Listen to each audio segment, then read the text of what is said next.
noches, los saludamos desde las redes de Muximbal, Asamblea de Defensores del Territorio Maya, y hoy vamos a continuar con nuestro foro, Racismo en el Sistema de Justicia y Defensa del Territorio Maya. Como hemos compartido, este foro cuenta con varios paneles donde nos han acompañado especialistas en derecho indígena, entre ellos Francisco López Bárcenas con el tema Alcances de la demanda de amparo en la defensa del territorio indígena, y Magdalena Gómez, el interés legítimo y jurídico de los pueblos mayas en la defensa de su territorio. Y hoy toca el turno de nuestro compañero Carlos González García. Carlos González García es un abogado nahua, especialista en derecho agrario, integrante del Congreso Nacional Indígena y del CIG, Consejo Indígena de Gobierno. Y bueno, pues Carlos González tiene un recorrido muy amplio en la defensa del territorio indígena, ha recorrido el país acompañando a los pueblos indígenas y hoy, pues bueno, nos honra con su presencia, con su palabra, porque es un hombre de palabra, de justicia, de congruencia en este camino, de la digna rebeldía. Y bueno, como saben ustedes, Muximbal ha estado en un proceso en la defensa del territorio maya y hoy nos es muy importante escuchar a los especialistas, en este caso, en este momento, a Carlos González García, porque hemos estado en un estado de indefensión en la defensa de nuestro territorio porque el Poder Judicial nos ha negado el acceso a la justicia y vemos con preocupación que esto se está acrecentando. Entonces, hoy pues nos acompaña Carlos González García. Bienvenido, Carlos. Muchas gracias por estar hoy con nosotros. Bienvenido y escuchamos tu palabra con el tema La Ley Agraria y otras alternativas para la defensa del territorio. Muchas gracias. Bienvenido. Muchísimas gracias por la invitación. Muy contentos de estar participando con ustedes, con la Asamblea de Defensores del Territorio, que está teniendo un papel tan importante y relevante en estos momentos en la defensa del territorio del pueblo maya en la península. Entrando al tema, sí quisiera hacer un paréntesis histórico, señalar, en primer lugar, que el marco constitucional y legal en materia agraria, es decir, lo que tiene que ver con los derechos de propiedad sobre la tierra, se ha modificado desde hace algunos años de una manera radical en nuestro país para favorecer la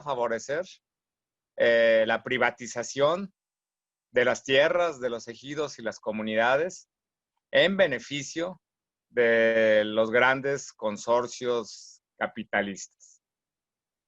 Esto es necesario señalarlo y dejarlo bien claro, porque partiendo de esta premisa, vamos a entender que la defensa de la tierra y de los territorios, de los ejidos y comunidades que pertenecen al pueblo maya o a otros pueblos, o incluso comunidades campesinas que no tienen forzosamente una identidad indígena, se encuentra limitada y supeditada a este marco legal agrario que ha sido profundamente modificado. Desde hace aproximadamente 40 años, en México se han venido aplicando una serie de políticas que hemos llamado neoliberales y que se siguen aplicando actualmente, aun cuando el Ejecutivo Federal señale lo contrario o diga algo distinto. Y una parte medular de las políticas neoliberales fue la transformación del marco agrario en nuestro país. La reforma constitucional de 1992, que transformó radicalmente al artículo 27 constitucional, llevó a la abrogación de la Ley Federal de Reforma Agraria y en febrero de ese año a la promulgación de una nueva ley, que es la ley agraria, de la que vamos a hablar en un ratito más. ¿Quién impulsó esta reforma a nuestro marco constitucional agrario? Fue el presidente Carlos Salinas de Gortari. ¿Por qué impulsó esta transformación del artículo 27 constitucional, que es en el que se contenían las garantías en favor del reparto agrario y de los ejidos y comunidades? Porque necesitaban armonizar el marco constitucional y legal del país con la negociación que se estaba llevando a cabo del Tratado de Libre Comercio. Es decir, se trataba y se trató de una reforma que trataba de poner la cuestión agraria bajo la égida, bajo los intereses de las empresas extranjeras, estadounidenses y canadienses. Ocurre que en este país, en México, un país conformado de una manera fundamental y protagónica por pueblos indígenas y comunidades campesinas, por lo menos desde el siglo XVIII, ha habido una disputa en torno al problema agrario. Hasta el siglo XVIII, el gobierno colonial español había reconocido a las comunidades indígenas con distintos nombres. Usualmente se les daba, de acuerdo a las leyes indianas, el nombre de repúblicas de indios, generalmente, y se les reconocían mediante diversas disposiciones legales tierras que las comunidades tenían en propiedad corporativa. Es decir, que las tenían de manera mancomunada y que no podían ser enajenadas. Es decir, estaban vinculadas a las comunidades.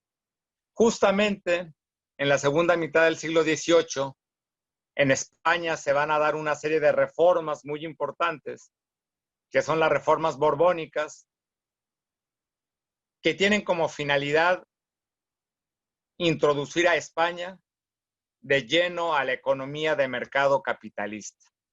España estaba rezagada con respecto a otros países de Europa y vivía todavía bajo estructuras feudales.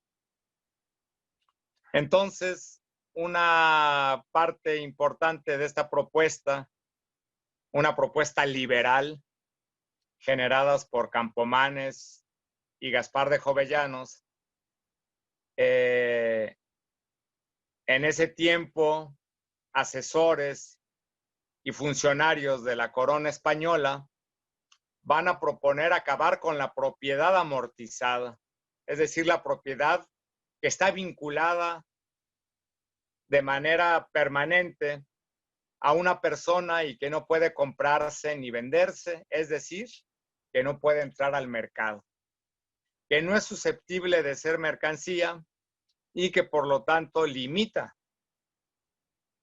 severamente el desarrollo capitalista, ¿verdad? Entonces, Jovellanos y Campomanes van a proponer acabar con los mayorazgos, es decir, con las propiedades feudales, con la propiedad de la iglesia, y en el caso de América se va a traducir también en la destrucción, en la desaparición de las tierras comunales de las congregaciones, de las rancherías o de las repúblicas de indios. Esta disputa va a continuar a lo largo de todo el siglo XIX. Y los liberales, una y otra vez, van a actuar en esta línea, en la línea de Gaspar de Jovellanos y de Campomanes. Es decir, proponiendo que la propiedad de las comunidades indígenas debe desaparecer, que las tierras deben de ser fraccionadas, divididas, repartidas de manera individual para generar un mercado de tierras que estimule la economía capitalista.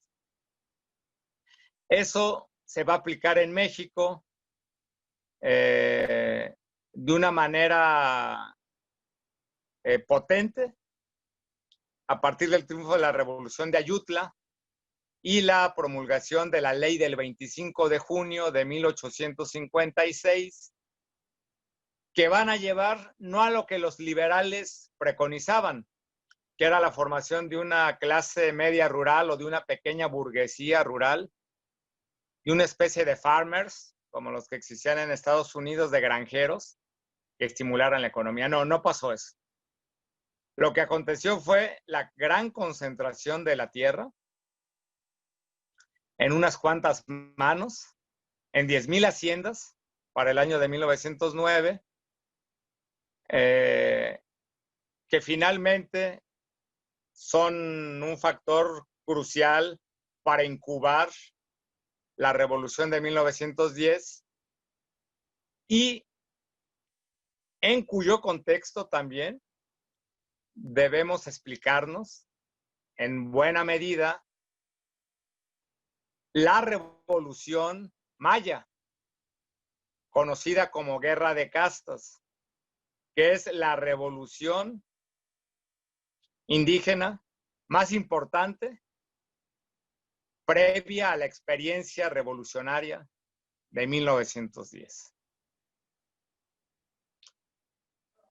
Finalmente, la revolución impuso una nueva lógica.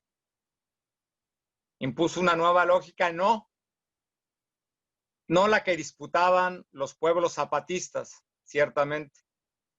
Los pueblos zapatistas planteaban que a los pueblos y comunidades indígenas se les entregara de inmediato la posesión de sus tierras de acuerdo a sus títulos o de acuerdo a sus evidencias de posesión y de ocupación tradicional de la tierra. Como sabemos, el zapatismo fue militarmente derrotado y el 6 de enero de 1915, estando arrinconado en Veracruz, Venustiano Carranza emite lo que se conoce como la ley del 6 de enero, que es una ley en la que va a plantear la garantía social de la tierra para los campesinos, pero no en los términos que la propuso Emiliano Zapata, no en los términos que la propuso específicamente el artículo 6 del Plan de Ayala. Va a plantear una serie de requisitos para que los pueblos puedan ser restituidos en sus tierras. Se va a plantear por primera vez la formación de ejidos a través de afectaciones que el gobierno haga a las grandes haciendas para dotar a los pueblos que no puedan demostrar ser dueños de las tierras de las que fueron despojados o que simple y sencillamente no las tengan. Este planteamiento agrario carrancista, es importante decirlo, es importante señalarlo, va a ser impulsado por dos personajes claves para la península de Yucatán y para la historia del país. Por el general Alvarado, obregonista de cepa, y por Felipe Carrillo Puerto. Ambos con ideas socialistas, pero circunscritos al planteamiento agrario carrancista, al planteamiento agrario institucional. Y eso va a llevar, sí, efectivamente, a que haya una desarticulación muy importante de la propiedad terrateniente, principalmente en manos de las haciendas henequeneras, en Yucatán, pero también a la ejidización de las tierras que de manera primordial y de manera ancestral corresponden al pueblo maya. Carranza siempre tuvo la idea de que las tierras que se repartían o que se restituían tenían que ser fraccionadas, tenían que ser repartidas de manera individual. Él era liberal, al igual que todos sus antecesores desde el siglo XVIII, no estaba de acuerdo con la propiedad colectiva de los pueblos indígenas y campesinos sobre la tierra. Y frenó hasta donde pudo el reparto agrario. Acciones agrarias como las que hubo en Yucatán, llevadas en un primer inicio por Alvarado, que quiso además saldar o dar por finiquitada la mal llamada guerra de castas, cosa que no logró, y posteriormente de manera más masiva por Carrillo Puerto, son excepcionales. Tanto Carranza como Adolfo de la Huerta, como Obregón, Plutarco Elías Calles y los que le siguieron por imposición, minimizaron, frenaron al máximo el reparto agrario. Sin embargo, en el cardenismo, hay que recordar que Cárdenas era agrarista, a diferencia de los otros. Ciertamente no pertenecía a la fracción más radical del agrarismo, que era la que pudieron haber representado a Adalberto Tejada en Veracruz y los comunistas. Ciertamente no pertenecía a esa corriente, pero era agrarista. Entonces, con él va a tomar impulso el ejido colectivo y el reparto masivo de tierras en ciertas partes del país, y se va a detener la tentación de individualizar la tierra colectiva de ejidos y comunidades. Va a ser hasta 1992 que los liberales, ahora llamados neoliberales, van a tener las condiciones y la relación de fuerzas a nivel nacional para imponer una contrarreforma del artículo 27 constitucional.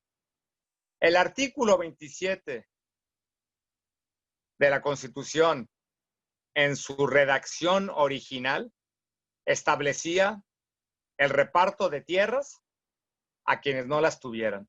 Uno, esa era una garantía fundamental. Y dos, la protección de las tierras, de los ejidos y las comunidades. De este modo, la Ley Federal de Reforma Agraria, que reglamentaba el artículo 27 de la Constitución, establecía que las tierras de ejidos y comunidades eran inalienables, es decir, que no se podían enajenar, inembargables, no podían ser embargadas bajo ninguna circunstancia, e imprescriptibles, es decir, no podían prescribir por transcurso del tiempo ni por ninguna otra circunstancia su propiedad. En 1992, lo que impone Carlos Salinas de Gortari es una lógica nueva. En primer lugar, se cancela el reparto de tierras y en segundo lugar se abren vías para que las tierras de los ejidos y comunidades puedan convertirse en mercancía. Es decir, dejen de ser inalienables, inembargables e imprescriptibles. La nueva ley agraria, que es la materia de esta conferencia, de esta plática, la nueva ley agraria de 1992, entonces va a establecer cómo las tierras de los ejidos y de las comunidades pueden dejar de ser ejidales y comunales, cómo se van a repartir entre sus integrantes e incluso cómo pueden convertirse en propiedad privada de manera definitiva, es decir, incorporarse a lo que la ley agraria llama el dominio pleno y extinguirse o resolverse la extinción, la terminación del régimen ejidal.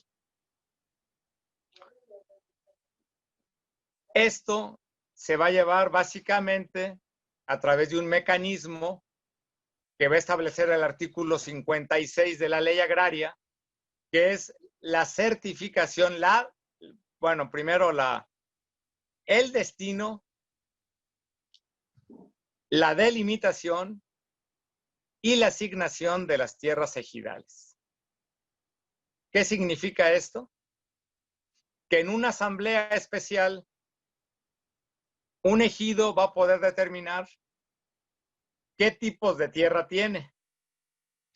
Y para las tierras que determine que son tierras parceladas, las va a poder asignar a cada uno de los ejidatarios, a quienes posteriormente el Registro Agrario Nacional les entrega un certificado de derechos parcelarios y va a asignar también pedazos proporcionales sobre las tierras de uso común, asignando también certificados sobre tierras de uso común, lo cual ya rompe la idea de propiedad colectiva. Ya este mecanismo implica la asignación individual a cada ejidatario, a los posesionarios, incluso a los avecindados, de un pedazo de tierra. Ya con este certificado,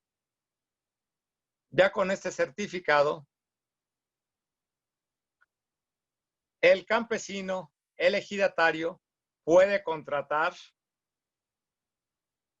deuda, puede otorgar su parcela en garantía, puede establecer distintos contratos de asociación con personas ajenas al ejido, y si una ulterior asamblea lo aprueba, estando parceladas la mayor parte de las tierras, entonces se puede acordar que los ejidatarios adopten el dominio pleno, es decir, que su parcela se convierta en propiedad privada y salga del régimen ejidal. Este mismo mecanismo vale para comunidades.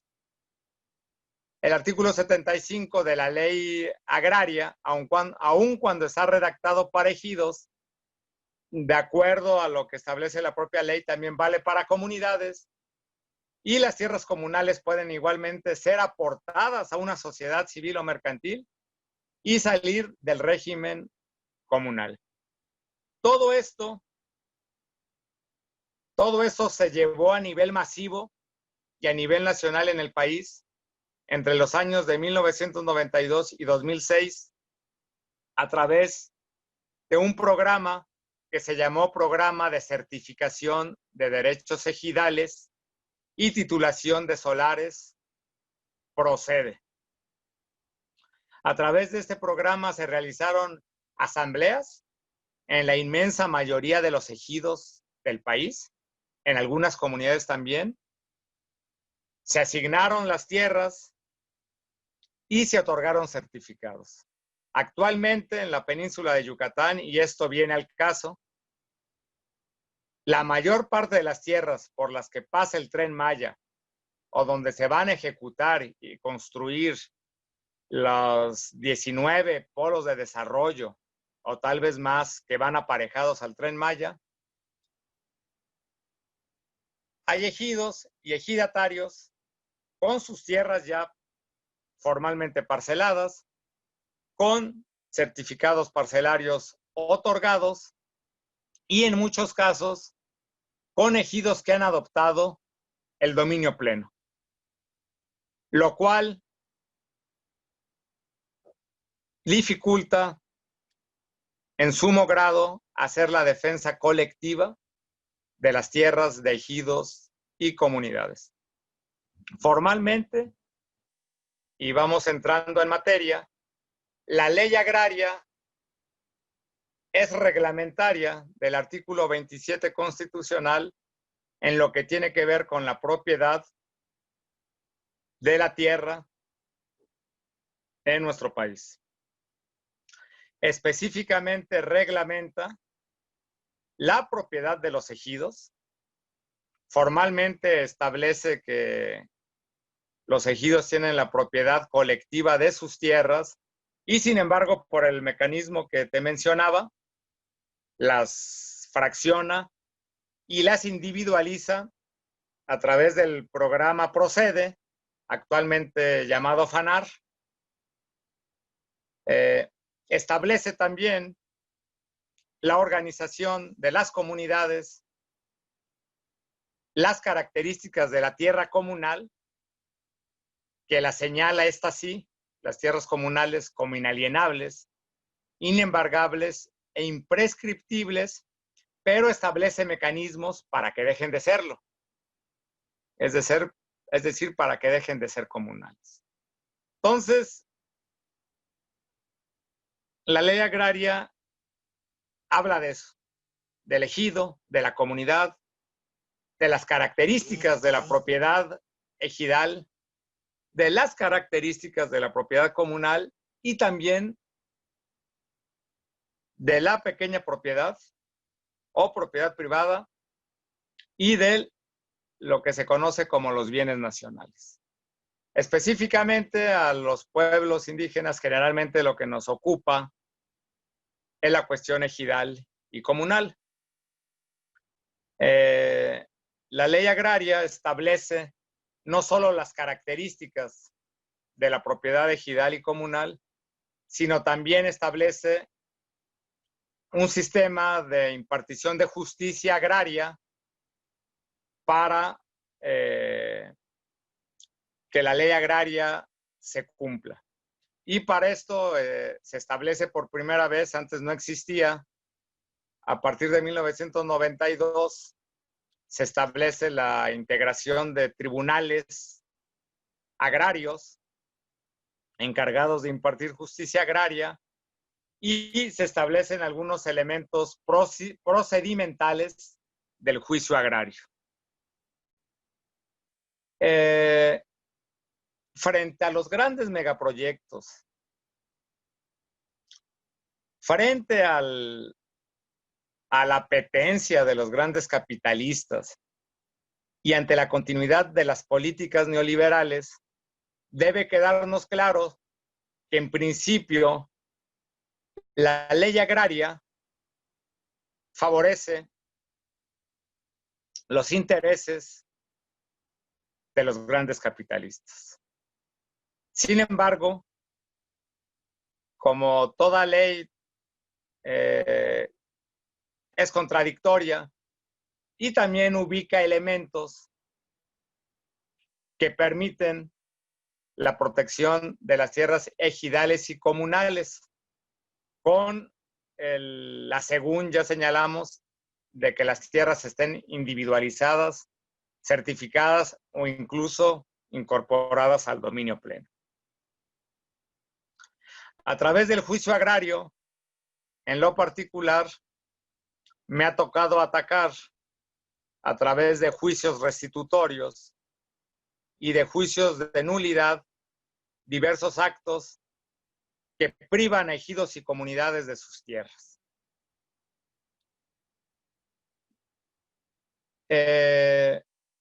Especialmente hemos utilizado la figura del juicio de nulidad de actos y documentos para demandar la nulidad de asambleas que han sido simuladas y que han dado anuencia a grandes proyectos, o la nulidad de contratos y convenios para que los pueblos, para que los ejidos, para que las comunidades aporten sus tierras y que han sido en este marco de simulación.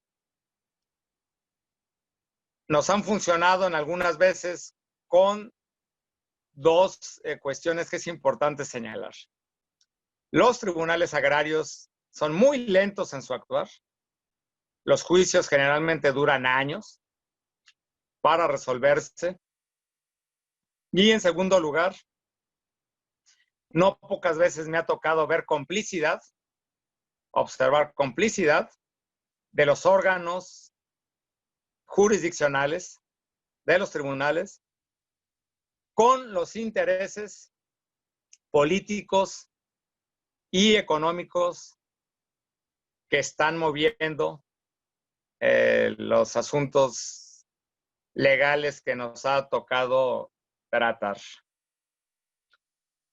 Entonces, la ley agraria es un arma de dos filos, por lo que señalo.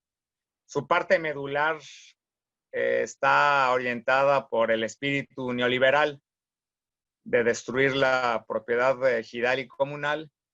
Decíamos que la ley agraria, en todo su texto, contiene una sola mención a las tierras de los pueblos indígenas, a la protección de las tierras de los pueblos indígenas en el artículo 106, lo cual es una limitación más. Sin embargo, si conjugamos por una parte el derecho agrario y por otra parte el derecho indígena, se le puede dar mucho más fuerza a la defensa de los derechos de las comunidades y de los ejidos en este marco que es novedoso con relación a la materia agraria del derecho indígena.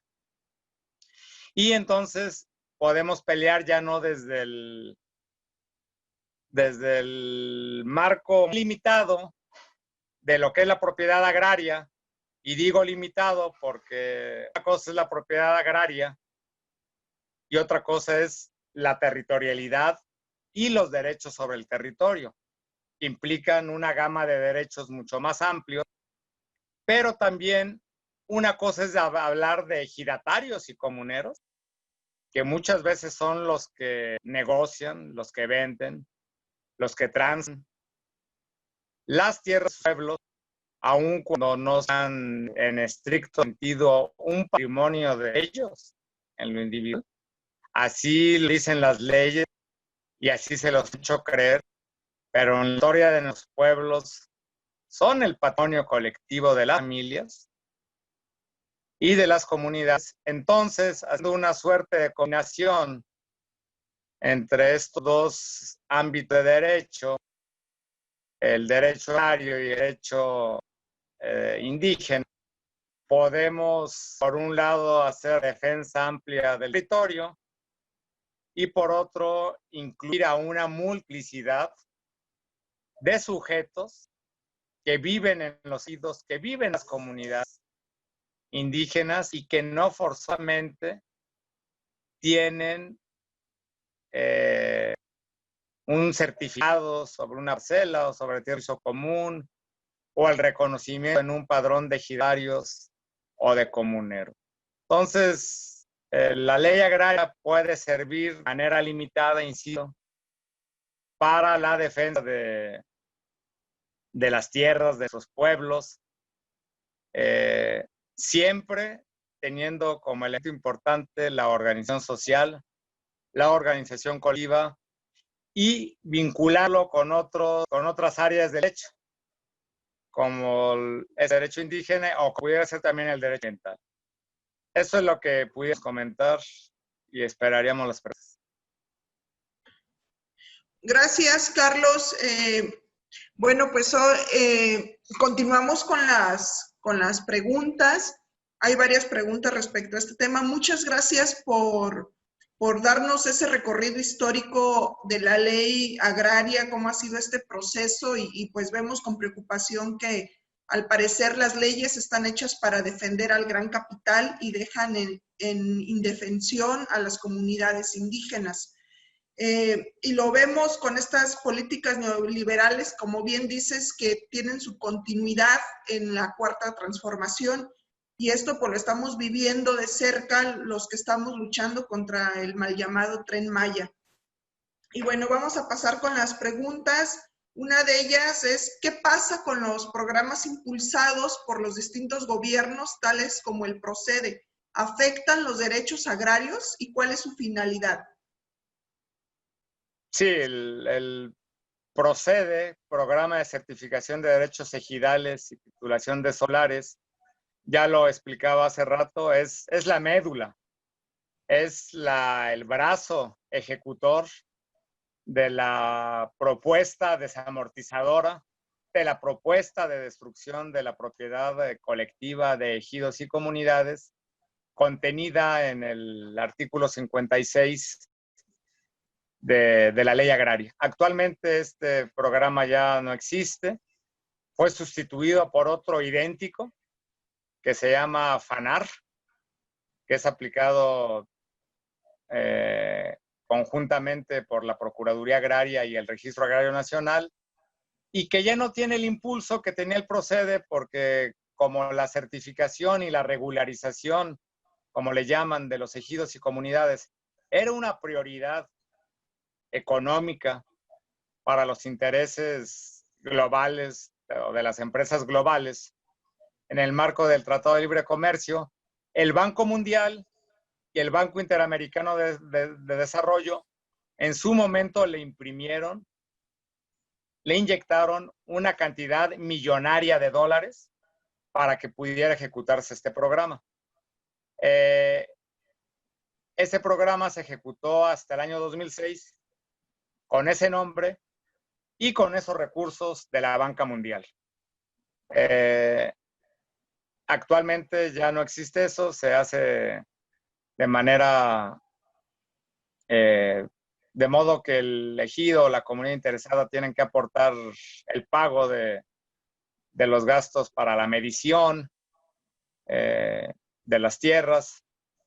Pero regresando a la pregunta, sí, el PROCEDE afecta de manera significativa porque es el modo como la tierra colectiva de ejidos y comunidades, que estaba considerada como una garantía fundamental, como un elemento, diría yo, ético fundamental para la existencia de la nación mexicana y como un patrimonio colectivo de comunidades y de familias, desapareciera en aras de la individualización de la tierra.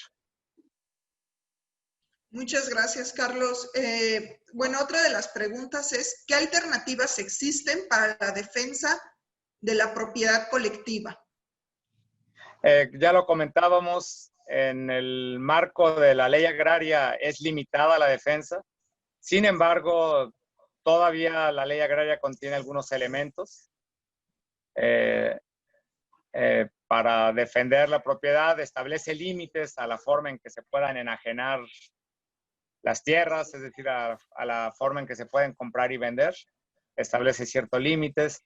La tierra de uso común todavía en ejidos la considera inalienable, inembargable, imprescriptible, y las tierras de las comunidades en su totalidad también son consideradas por la ley agraria inalienables, inembargables, imprescriptibles, y para que se puedan adoptar ciertos acuerdos o llevar adelante ciertos contratos o convenios sobre las tierras, en muchos casos todavía se ocupa de la intervención de las asambleas ejidales y comunales, que deben cumplir ciertos requisitos que la propia ley establece en cuanto a la publicidad y fechas en que deben expedirse las convocatorias, en cuanto a la instalación de las asambleas, el quórum que debe existir, la forma en que se debe de votar y los porcentajes de votación que deben existir.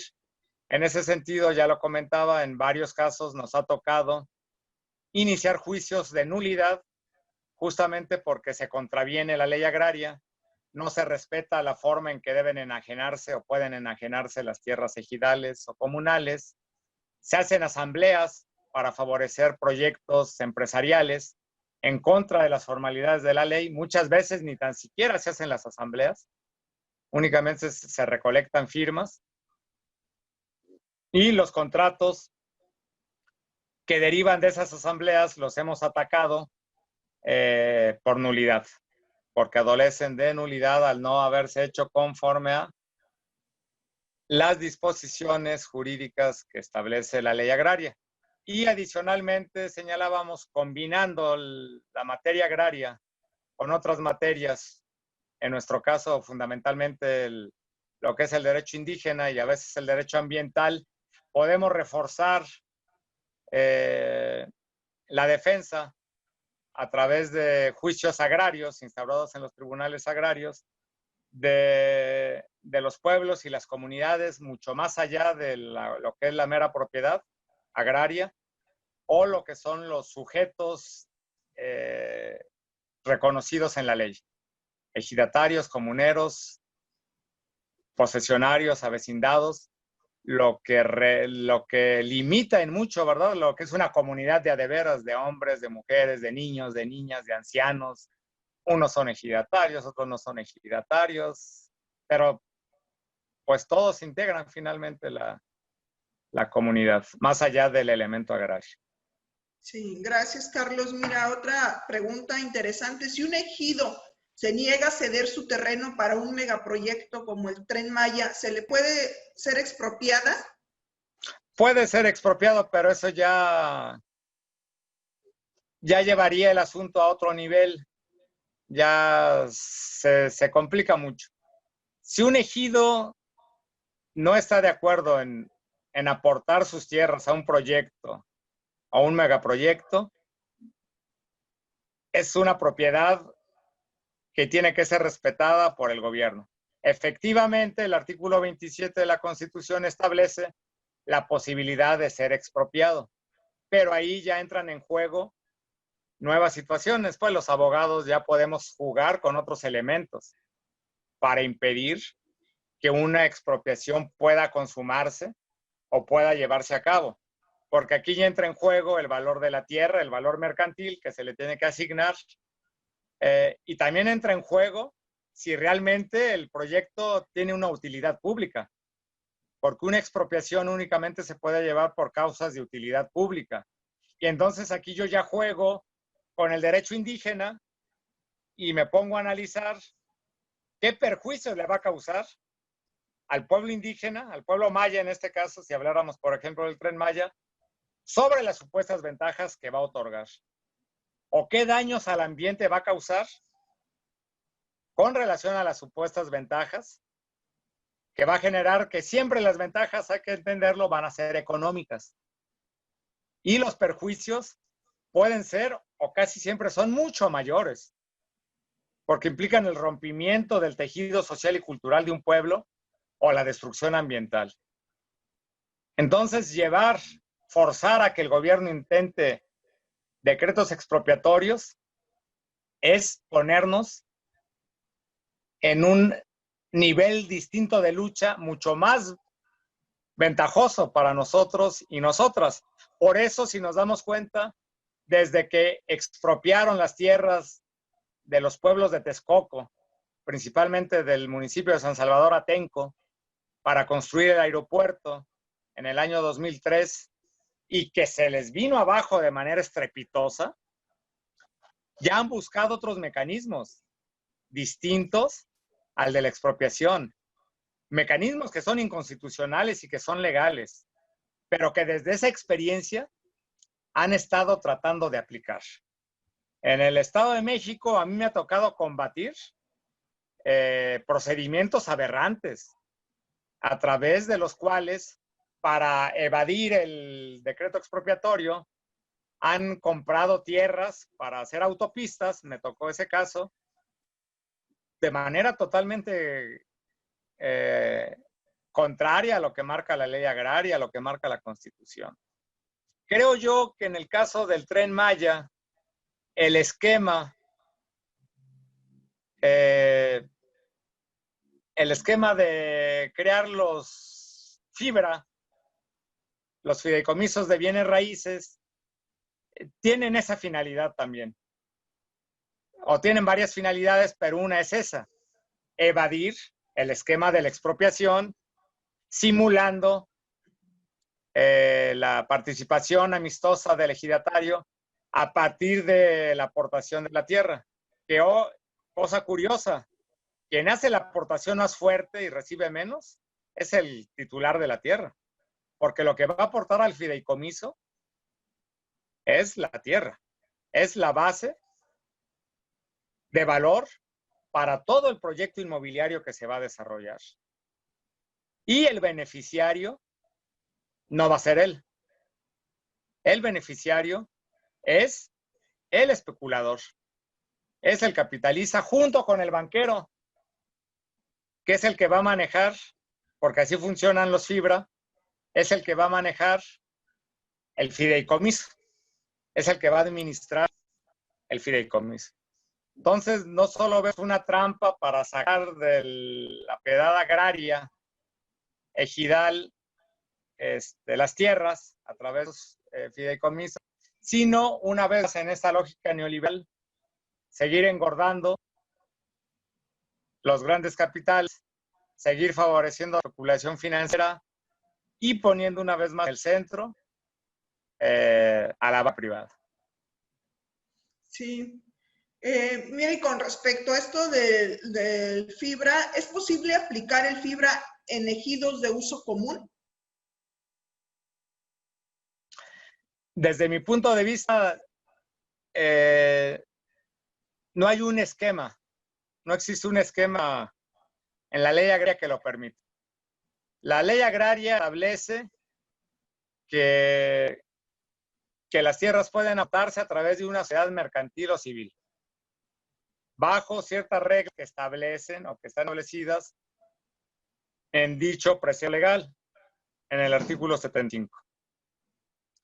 Pero no existe, o yo no he encontrado, ningún elemento constitucional o legal, ni en la ley agraria, ni en los reglamentos de la ley agraria, que permitan hacer la aportación de las tierras a estos fideicomisos. Sí, gracias, Carlos. ¿Y qué posibilidades legales tiene un ejido o comunidad de proteger su territorio ante los megaproyectos? Mira, yo creo, Noemí, que la clave está en la organización que tengas. Tenemos que revisar con crudeza lo que está pasando en las comunidades. Y eso lo sabe el actual gobierno.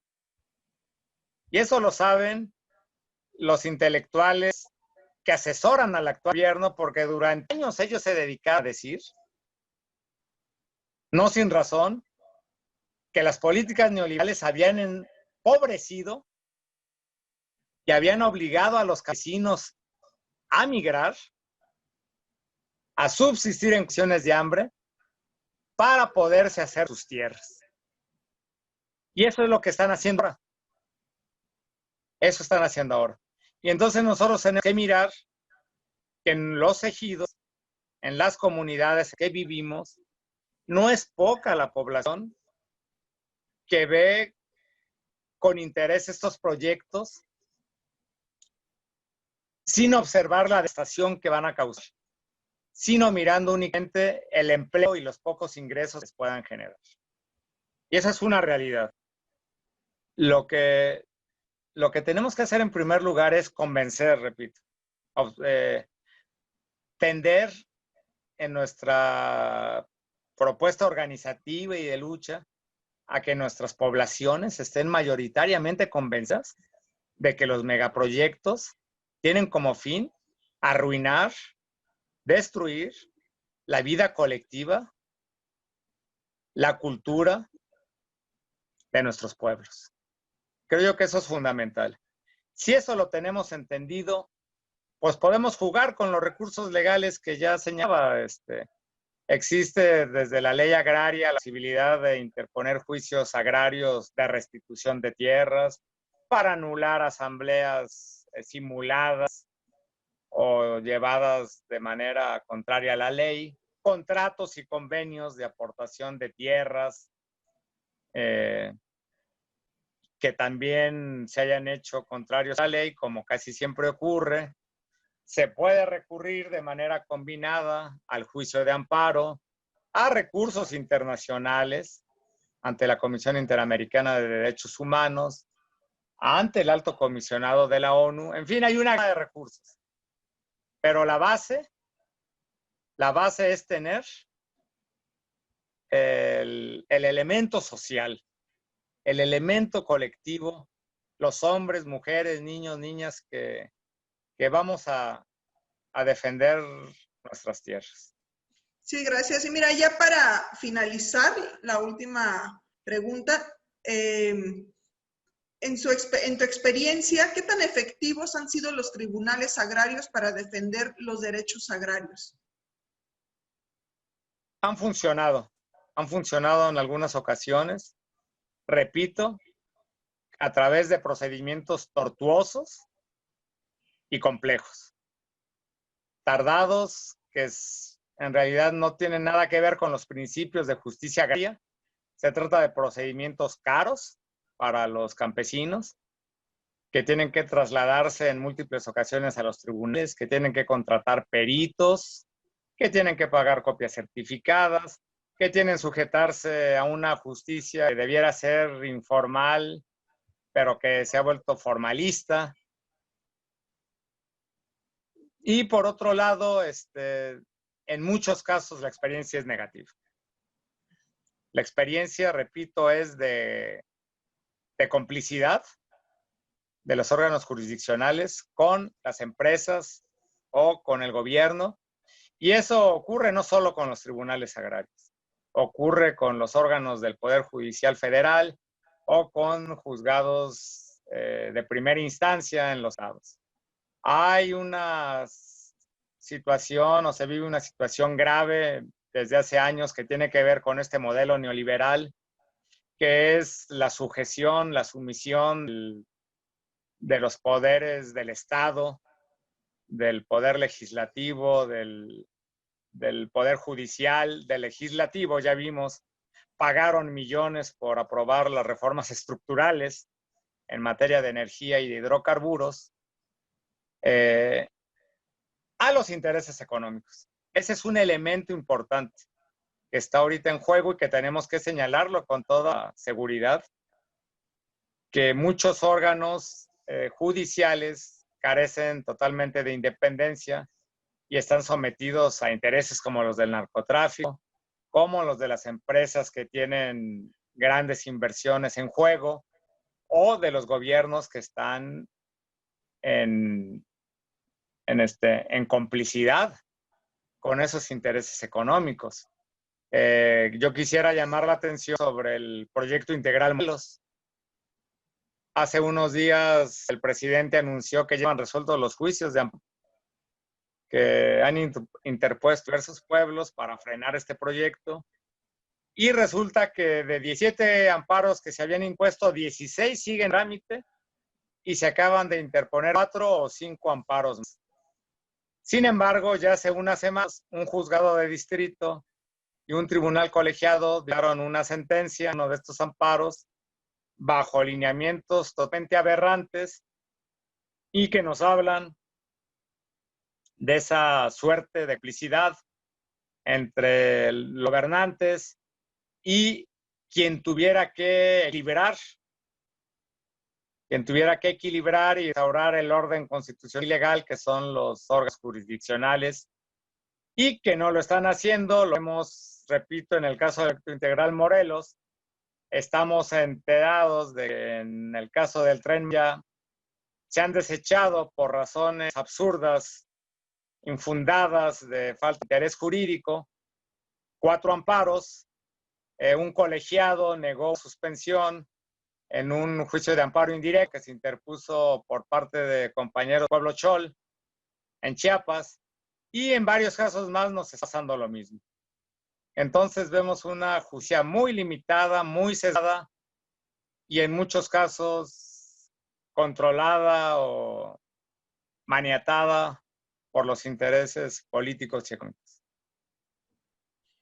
Muchísimas gracias, Carlos, por tu participación en este foro y hoy en este panel. Sin duda, la información que nos has compartido todo este proceso de la ley agraria, tu experiencia con el acompañamiento que has dado a los pueblos indígenas en México, pues nos es una herramienta muy valiosa para nosotros que estamos en este proceso contra el mal llamado Tren Maya. Vemos con preocupación esa sumisión, como dices y mencionas varias veces, esa sumisión del Poder Judicial ante el Poder Ejecutivo, ante los intereses del gran capital, y que es algo que en todo el país está sucediendo, ¿no? Como en la termoeléctrica también, y con los compañeros allá de Morelos.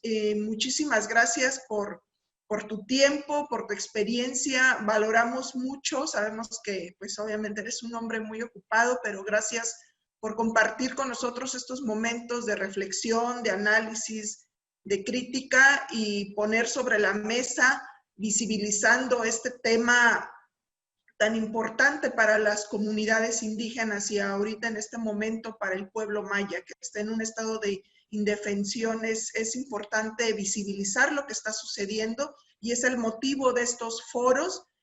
Afortunadamente hemos tenido la participación de grandes especialistas, personas comprometidas, no nada más con su profesión, sino con la lucha, el acompañamiento de los pueblos indígenas, y en este caso, pues, tu participación, Carlos, la valoramos muchísimo y bueno, esperemos seguir compartiendo este camino de resistencia y de dignidad de los pueblos. Gracias, Carlos, un abrazo hasta allá y seguimos en la lucha. Es un honor haber compartido la palabra con ustedes, con la Asamblea de Defensores y Defensoras del Territorio Maya, y quedamos atentos a lo que se ofrezca. Hasta luego. Gracias, hasta luego.